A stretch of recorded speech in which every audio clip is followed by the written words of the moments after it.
Assalamualaikum guys, sebelum menonton jangan lupa untuk like, komen, share dan juga subscribe dan turn on notifikasinya agar video ini aktif. Terima kasih, selamat menonton.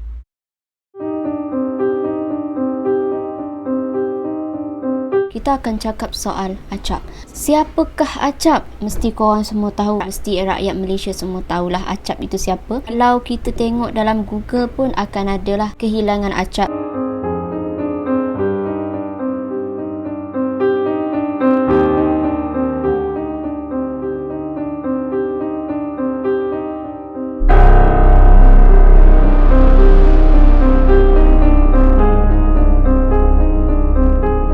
Apa yang berlaku kepada acap ni bukan satu benda yang biasa. Saya rasa tak pernah lagi kalau ada orang yang hilang tak boleh ditemui langsung. Tapi dalam kes acap dah 2 tahun lebih masih belum menemui, dan banyak sangat perseption orang-orang daripada ustaz, daripada mana-mana penduduk kampung yang mula membuat pelbagai cerita mengenai acap. Ada yang kata acap ni sudah pun meninggal, ada yang kata acap ni dimakan binatang buas, ada yang kata acap ni telah pun berada di dalam alam bunian. Tapi itu adalah perspektif orang, perception orang. Masing-masing ada perception lain. Sebab kalau dalam misi ini pun belum ditemui, maka orang akan mula membuat perception sendiri mengenai perkara-perkara alam gaib. Tapi saya tidak akan bercakap mengenai alam gaib sebab kita menghormati keluarga si acap ini. Jadi kita akan membahas mengenai kronologi kehilangan acap. Di manakah acap sebenarnya? Dan penyelamat operasi dan juga Jabatan Bomba dan penyelamat dan juga operasi bertungkus lumus untuk mencari dan menyelamat manakah acap ini berada. Jadi kita nak dengar dulu apakah kronologi pada tahun pertama iaitu 2019, hari pertama acap disahkan hilang.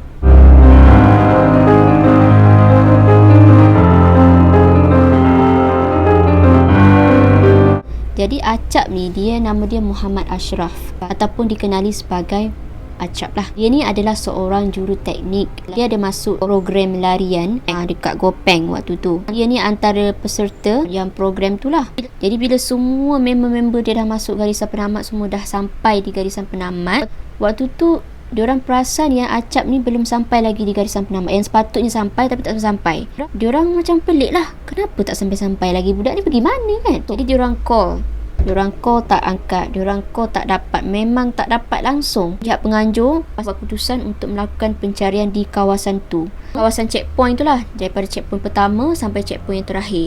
Dah seharian mencari acap masih belum dijumpai. Akhirnya mereka pun membuat laporan polis di Balai Polis Gopeng. Itu pada 23 Mac. Waktu tu pukul 1.09 pagi. Cuba bayangkan, dah selesai buat larian tu petang, diorang tak jumpa. Sampai ke malam tak jumpa lagi acap. Pukul 1.09 pagi barulah diorang buat laporan polis. Sebab memang kita kena cari dulu. Sebelum kita buat laporan polis, kena cari dulu kat mana. Dalam masa 24 jam atau kurang daripada 24 jam barulah kita boleh lapor kepada polis. Okey, jadi 24 Mac 2019 itu adalah hari pertama. Hari pertama bahagian OPS SAR iaitu Operasi Penyelamat digerakkan dengan membuka pos kawalan tempat kejadian PKTK di kampung Pintu Padang Gopeng. Tapi masih belum jumpa lah. 25 Mac 2019, tunjuk pertama iaitu botol minuman acap dijumpai di lokasi terakhir, iaitu di sekitar checkpoint 6. Waktu di checkpoint 6, pasukan operasi penyelamat menjumpai satu bukti iaitu botol minuman acap yang ditemui di sekitar checkpoint 6. Di mana acap ni? Hanya ada botol sahaja. Operasi mencari kemudian dipergiat dengan penyertaan 130 anggota pelbagai jabatan dan agensi. Betapa ramainya agensi dan juga bahagian penyelamat untuk mencari acap ini berada.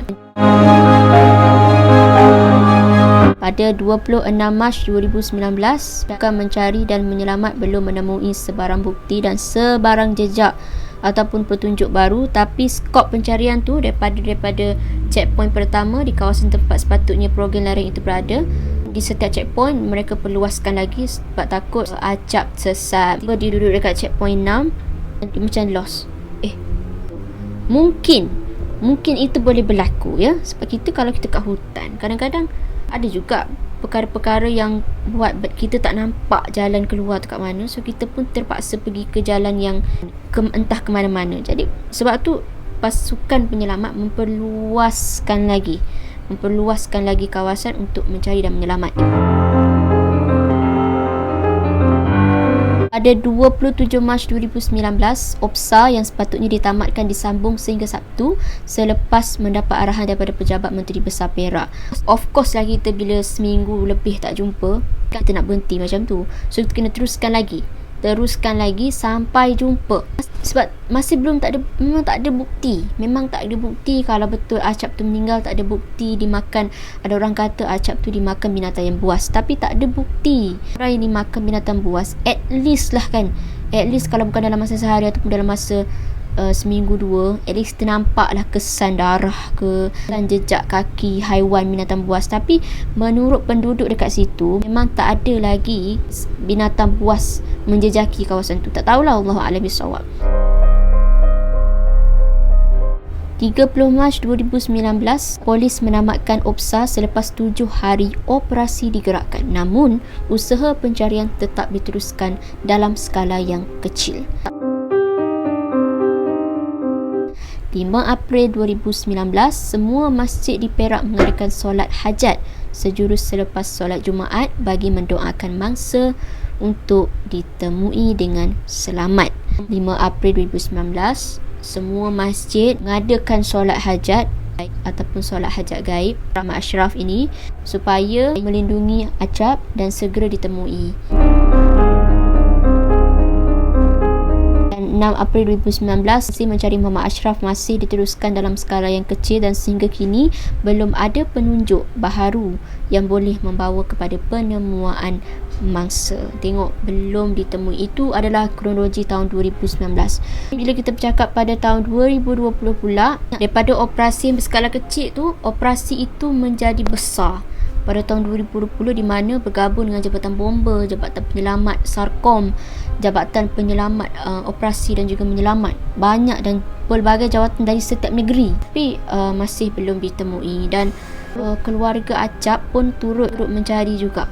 Mak dia, isteri dia, abang dia, keluarga dia Acap bersama-sama, tapi tidaklah bersama dengan pegawai bomba dan penyelamat semua tu, tapi diorang ada dekat kawasan tu. Diorang semaya solat dekat situ, diorang berdoa dekat situ, diorang panggil nama Acap kat situ. Operasi itu memasuki hari ke-14 dan membebitkan 22 anggota termasuk 4 pegawai dari Jabatan Bomba dan Penyelamat Malaysia JPBM Perak. Perluaskan lagi mencari di kawasan Gua Tempurung sebab boleh jadi Acap tu macam kalau Acap lost, dia akan pergi ke bahagian gua sebab gua tu tidak ada, orang kata terbuka sikit. So kalau macam hutan kan, dia macam banyak hutan macam tu kan. So boleh jadi Acap tu ada dekat gua ke, macam tak tahu nak pergi mana, dia pergi gua sebab dekat gua pun ada air. Dan ini adalah operasi mencari dan menyelamat Acap diteruskan di kawasan sekitar Gua Tempurung dan membabitkan 22 anggota termasuk 4 pegawai Jabatan Bomba dan Penyelamat Malaysia. Jadi sampai sekarang belum ada bukti apa pun. Ada yang penyelamat terjumpa serpihan tulang, tapi sebenarnya bila dah buat DNA itu bukan serpihan tulang daripada Acap. Dan sampailah masuk bahagian alam gaib, iaitu ada beberapa ustaz yang telah pun membuat. So diorang pergi kat tempat tu, so diorang pun cuba untuk imaging. Ada yang kata Acap itu sudah pun berada di alam bunian.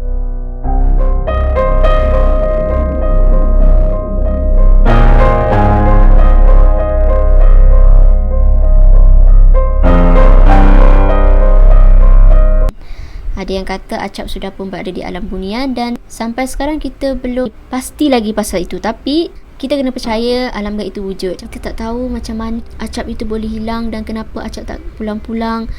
Itu yang kita kena belajar mengenai alam gaib ya, sebab ramai sangatlah yang kata Acap ni sudah pun berada di dalam alam bunian dan Acap tak nak balik dan sebagainya. Tapi kita kalau kita guna hasil dan juga usaha kudrat kita yang faham dan juga fasih mengenai ilmu gaib ini, itu pun susah untuk diperjelaskan, kerana kalau kita nak minta dikembalikan itu pun kita tak tahu. Saya berharap sangat semoga Acap kembalilah dengan sempurna kembalilah di pangkuan keluarga. Jadi doa banyak-banyak supaya Acap ini dapat pulang dengan segera. Kita akhiri dengan doa, semoga Acap kembali semula. Untuk banyak lagi cerita-cerita menarik yang akan ada di dalam video ini, korang teruskan share dan juga supaya bergerak aktif. Jadi itu sahaja daripada saya. Terima kasih dan Assalamualaikum warahmatullahi wabarakatuh.